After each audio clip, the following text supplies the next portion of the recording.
Ribut.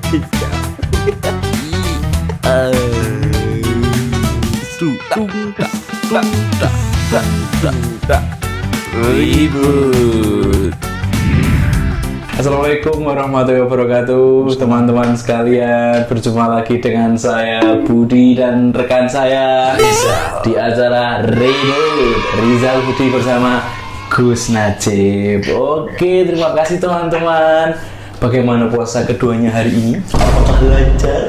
Apakah kurang lancar? Maka dari itu kita akan memberi perlancar. Jadi biar puasanya teman-teman lancar. Hari ini kita akan membahas apa Pak Rizal?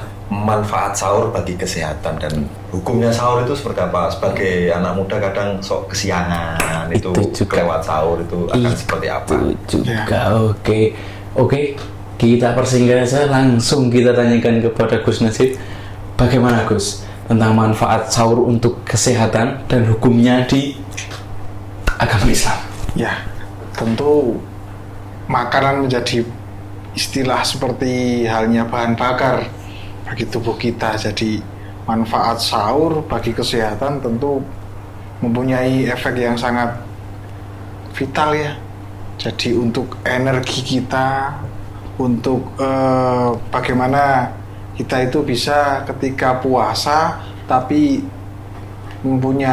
tetap mempunyai kegiatan yang seperti halnya tidak puasa. Jangan sampai kita itu puasa tapi terus lemes tidur saja gitu kan.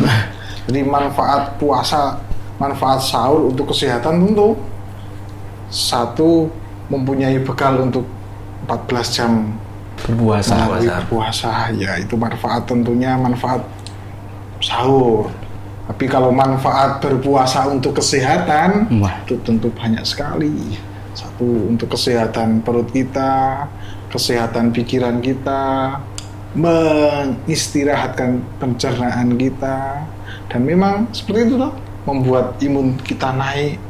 Karena tentu kebanyakan nutrisi termasuk gula juga terlalu menumpuk kan, kadar gula kan tambah di dalam tubuh kita. Ketika kita berpuasa, kebutuhan gula tetap dibutuhkan oleh tubuh, tapi sudah tidak ada asupan gula, maka akan diambil dari gula darah. Itu akan menjadi kesehatan.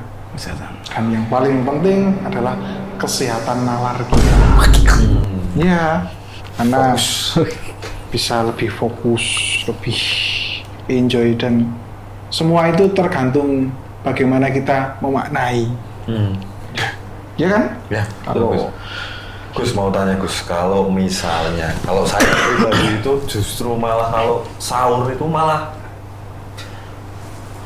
duhur itu udah wah lemes sudah ini, malah tapi kita nggak sahur malah bisa itu berarti terkait makanan apa yang kita konsumsi.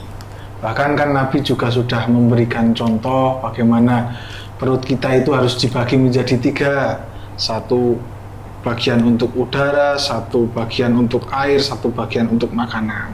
Ketika ada kasus setelah sahur zuhur malah sudah lemes, itu pasti porsinya kebanyakan. Itu biasanya kalau ya itu termasuk makanan-makanan yang membuat nyeri lambung dan sebagainya. Itu dari ketika kita makan sahur itu sebaiknya ada rongga-rongganya. Jangan terlalu di-fully gitu Mas. Jangan terlalu full. Termasuk makanan yang bisa menimbulkan banyak gas itu juga harusnya dihindari. Termasuk makanan yang terlalu banyak karbohidratnya. Jadi intinya kita itu makan sahur ya secukupnya saja. Tapi semua ini sudah secara ilmu kesehatan itu sudah ya memenuhi untuk nutrisinya. Nah Gus, kalau untuk hukumnya sahur itu kan kalau biasanya orang itu lebih memprioritaskan untuk berbuka puasa. Nah kayak orang tuh kalau mau berbuka puasa tuh dia nanti beli takjil, saya pengen ini, pengen itu gitu kan. Tapi kalau untuk sahur kan kadang nggak apa-apa, nggak usah sahur gitu. Nah itu yang saya lakukan seperti itu soalnya. Apalagi kalau saya kan dulu pas merantau, pas hidup di kosan sendiri gitu Gus, nggak ada yang bangunin gitu kan lah. Ini bubuk bablas sampai esok gitu Gus. Itu gimana itu Gus? Hukumnya gimana itu? Jadi hukum sahur itu adalah sunnah. Kita tahu bersama bahwa sunnah itu kalau dilakukan mendapatkan pahala, kalau ditinggalkan tidak mendapatkan dosa. Ya itu, jadi kita kalaupun tidak sahur itu juga tetap puasanya tetap istilahnya pun tidak membatalkan puasa. Jadi hukumnya sahur itu sunnah. Ya. Tapi apapun itu yang diajarkan oleh Nabi kita pasti mempunyai manfaat, fadilah, keutamaan baik di dunia dan di akhirat. Apalagi kalau ibadah sahur itu terasa berat, berarti kadar nilai pahala itu semakin tinggi. Tapi kalau tadi kata Mas Budi itu kadang sahur itu rasanya malas, itu kan subjektif saja. Iya. Kalau saya mungkin lebih asik di sahur mungkin kan bisa itu toh.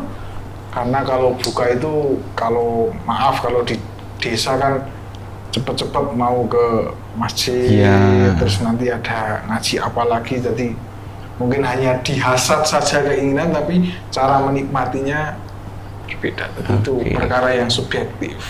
Tapi memang hukum sahur adalah sunnah. Jadi harus bagaimana kita melakukan kesunahan itu untuk mendapatkan ridho Allah Ta'ala.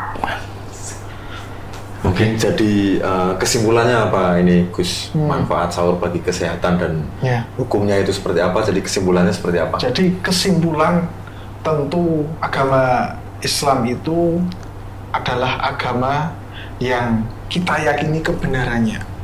Jadi kesimpulannya bahwa semua yang diajarkan oleh Nabi kita itu pasti mempunyai manfaat untuk dunia dan akhirat.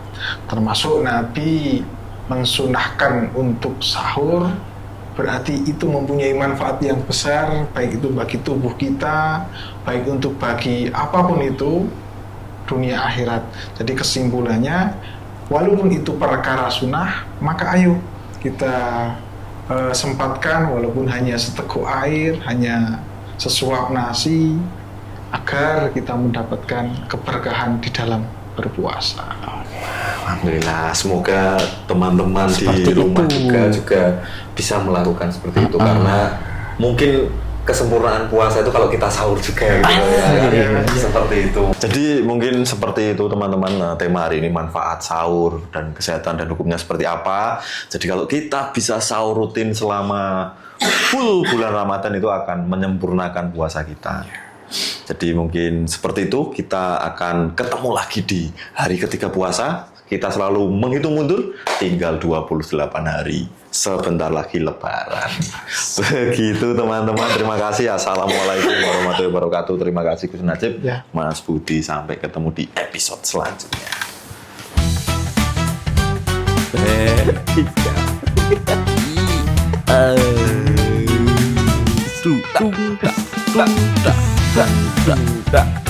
Ribut.